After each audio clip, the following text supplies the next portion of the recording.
Vai falar sobre surfactantes, tersoativos e micelas. Bom, mas antes disso, vamos entender um pouco do processo de saponificação. O que é uma saponificação? Basicamente a formação do sabão, tá? E aí, nós temos no sabão, nós temos uma estrutura que é as reações iniciais, elas são feitas com aqui, por exemplo, nessa reação, um triglicerídeo, que é proveniente de um óleo ou de uma gordura, né? O triglicerídeo, quimicamente falando, nada mais é que um éster. Se você observar aqui essa cadeia aqui, ó, você vai observar que você tem um éster ali. Então, os glicerídeos, e nesse caso, os triglicerídeos, são quimicamente falando ésteres. E aí nós temos reação com uma base, a gente pode usar um hidróxido de sódio ou um hidróxido de potássio, por exemplo. Aqui a gente tem essa base aqui, no caso, a soda cáustica, o hidróxido de sódio nessa reação. E a gente forma o sabão e o glicerol ou a glicerina. Bom, vamos observar o que é cada coisa aqui, né? Essa parte aqui do éster, né, que vem, que eu mostrei aqui, que vem, né, ali de um ácido carboxílico, por exemplo, se a gente pensar na reação de esterificação, ela vai formar o sabão, que nada mais é. O que é um sabão? Ele é um sal orgânico. Vamos colocar aqui que é um sal orgânico, porque aqui você tem a parte de um ácido carboxílico, né, mais ali um cátion, certo? E você também vai ter aqui a formação do glicerol. Se a gente observar, esse glicerol, ele pertence à função orgânica álcool. Então, eu tenho a formação ali de um álcool. A glicerina seria um tipo de álcool, um triálcool, digamos assim, tá? E pensar nessa cadeia orgânica, que está nessa cadeia de ácido aqui, né, do sabão, entender, e vamos entender o que está por trás. Isso aqui, como eu falei, ele vem de um ácido carboxílico, que a gente conhece às vezes como um ácido graxo. E aí, essa parte do ácido graxo, ela tem essa cadeia aqui carbônica, ela é uma cadeia longa, né? Alguns critérios para você formar um sabão ali proveniente de um óleo, de uma gordura, é que você tem uma cadeia longa, cadeia carbônica longa. Porque a gente precisa de uma cadeia carbônica longa? Para garantir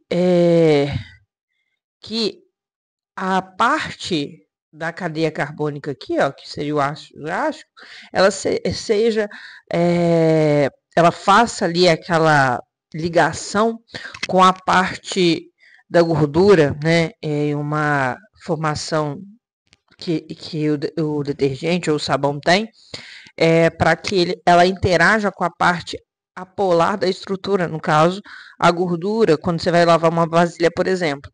Então, essa parte aqui, né, proveniente dos carbonos aqui, ela é uma quantidade de carbono muito alta. Normalmente o R, ele vai ser uma quantidade de carbono maior que 11 carbonos, que dá ali uma certa apolaridade à molécula muito grande. E ela também acredita-se, né, hoje em dia, tem um desenvolvimento de que para que essa cadeia ela não seja ramificada, porque cadeias ramificadas você tem a questão de de um processo não biodegradável, o que prejudica muito o meio ambiente. Basicamente, a gente vai ter essa estrutura, essa reação ali no processo de saponificação, de formação do sabão e do detergente. E o que a gente tem olhando ali microscopicamente? Como a gente tem uma cadeia carbônica muito longa, né, com cerca de 11 ou mais carbonos, a gente vai ter uma parte muito apolar nessa cadeia carbônica, lembrando que carbono, hidrogênio, cadeia carbônica de hidrocarbonetos aí compostos apolares, né? E a gente dá o nome de compostos hidrofílica ou hidrofílico, né? São compostos hidrofílicos que têm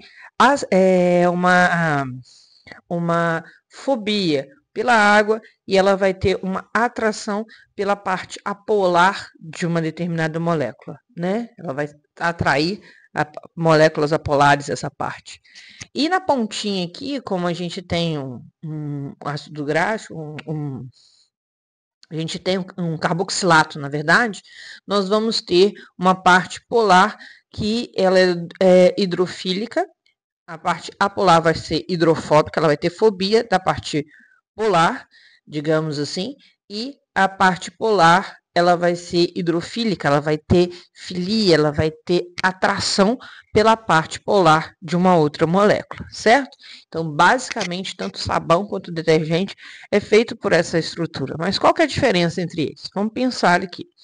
Sabão e detergente, qualquer um dos dois, eles possuem sais de ácidos graxos que são moléculas formadas por parte polar e apolar, como a gente viu. E, por exemplo, no caso do sabão, a gente vai ter aqui a parte do carboxilato, que é isso aqui, ó, certo? E aí a gente tem a extremidade ali positiva e negativa. No processo de hidrólise do sabão, ele pode ocorrer de duas formas. Através, né, utilizando duas bases.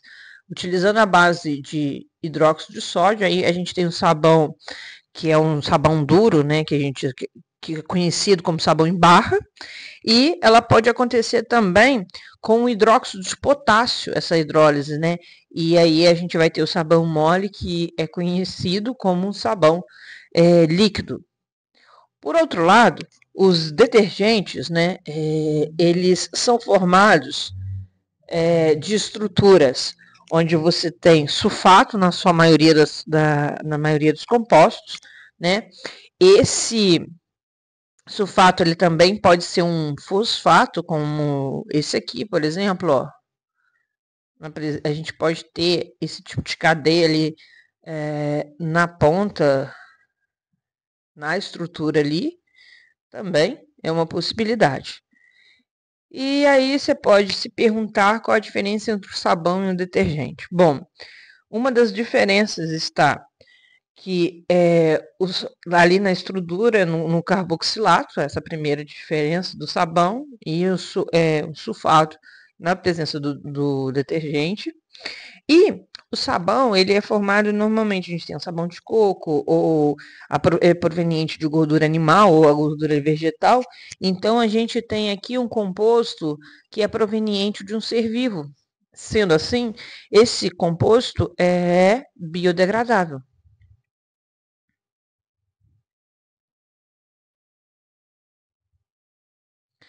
Por outro lado, no detergente, a parte da cadeia carbônica aqui, ela é proveniente de petróleo. Então, aqui a gente pode colocar como sendo proveniente de petróleo. E nem sempre essa estrutura proveniente de petróleo, que é uma estrutura sintética, ela vai ser biodegradável. Quando a gente tem ali muita insaturação ou ramificação, a gente dificulta a degradação pelos micro-organismos. E isso faz com que o detergente seja não biodegradável. Tá, mas aí qual seria a consequência disso? Aqui a gente tem um rio onde a gente tem algumas espumas por cima dele. Isso mostra um acúmulo ali muito grande do detergente na superfície desse rio. E o que acontece? Quando você tem ali uso excessivo de detergente biodegradável, forma esses compostos, ele tem surfactantes persistentes que reduzem a tensão superficial, da água e formam camadas de espuma, impedindo, por exemplo, as trocas gasosas. Isso diminui, por exemplo, também a entrada de oxigênio da atmosfera, prejudicando os peixes e organismos aquáticos. Esse processo é conhecido como eutrofização física. A gente também tem uma redução da oxigenação da água, a diminuição do oxigênio dissolvido leva à morte de peixes, crustáceos, micro-organismos essenciais para o equilíbrio ecológico. Ao se acumularem, esses sulfactantes atrapalham o processo natural de respiração dos micro-organismos aquáticos. A gente tem uma toxicidade para organismos aquáticos. Esses compostos não biodegradáveis podem ser tóxicos para os zooplânctons, algas, peixes, afetando a reprodução, o crescimento dos mesmos, o comportamento, a sobrevivência. Eles também têm um processo de bioacumulação ou biomagnificação. Algumas moléculas podem acumular no corpo dos animais e subir nas camadas alimentar, atingindo até seres humanos. Isso ocorre porque esses detergentes contêm estruturas químicas persistentes da degradação, como eu já falei, de bactérias e fungos. Além disso, a gente também tem a alteração do pH da qualidade, alterando, né, a qualidade da água, que pode causar desequilíbrio químico, deixando a água mais básica, mais alcalina e prejudicando espécies sensíveis. Além disso, também, nós temos a interferência na fotossíntese. A espuma ela diminui ali a entrada de luz, ela dificulta a entrada de luz, reduzindo a fotossíntese das algas e das plantas aquáticas, o que afeta a cadeia alimentar do rio, daquele córregozinho, trazendo bastante prejuízo. Além disso, a gente tem também impacto no sistema de tratamento de água. Detergentes persistentes dificultam a remoção durante o tratamento convencional, aumentando o consumo e diminui a eficiência do processo de purificação da água para consumo humano. Uma outra parte que é importante a gente falar é sobre os surfactantes e terçoativos. Na verdade, surfactante e terçoativo são sinônimos, se referem à mesma classe de substâncias que diminuem a tensão superficial dos líquidos. Mas você pode se perguntar o que é uma tensão superficial. A tensão superficial é uma propriedade do líquido que faz com que a superfície se comportar como uma membrana elástica, né? E aí, por exemplo, aqui, ó, você tem a água interagindo através de ligações de hidrogênio, né? E na superfície você tem uma camada elástica sendo formada ali na superfície da água, dessas interações, né? Que essas interações aqui, ó, na outra figura aqui, ó, dá para ver melhor, você tem a interação em todo o corpo d'água, a interação de ligação de hidrogênio, e na camada de água a gente tem esses tipos esse formato aqui de interação, que dá aquela sensação elástica, como quando o mosquito ele pousa sobre a água ou qualquer outro inseto, ele faz esse movimento. Os surfactantes e terçoativos, ele tem essa ideia, né? Eles são de ter uma região hidrofóbica, como a gente já falou, em uma região hidrofílica, e eles podem ser divididos em dois tipos, né? Basicamente, que são terçoativos ou surfactantes iônicos e não iônicos, né? Iônicos provenientes de ligação iônica, não iônicos provenientes de ligação covalente. Os iônicos, eles são basicamente divididos em três, que são os aniônicos, onde a cabeça aqui, ó, a região polar, ela é negativa. A gente pode ter também os catiônicos, onde a cabeça vai ser positiva, e os anfóteros, onde você pode ter cabeças positivas e negativas, tá? Aqui, por exemplo, a gente tem alguns exemplos de estruturas catiônicas, aniônicas, por exemplo, né? Aqui você tem uma estrutura catiônica, você pode observar aqui, ó, que você tem um cátion, e isso aqui seria apenas um contraíon, ele não está na cadeia principal. A mesma coisa acontece aqui na aniônica, onde você tem um ânion aqui e um contraíon aqui, tá? As anfóteras, que são essas daqui, né? A gente tem um positivo e um negativo aqui. As não aniônicas normalmente são provenientes de álcool ou estruturas assim, que é, por exemplo, essa daqui, que é um éter e um álcool ali, né? A gente tem um éter aqui no meio da cadeia também, certo? Então, basicamente, os surfactantes e os terçoativos, eles fazem você tem ali essa destruição ali da tensão superficial da água quando eles são utilizados. Falando de surfactantes e terçoativos, o que acontece? Nós podemos ter as micelas a partir disso. O que são micelas? Eles são agregados de moléculas, né?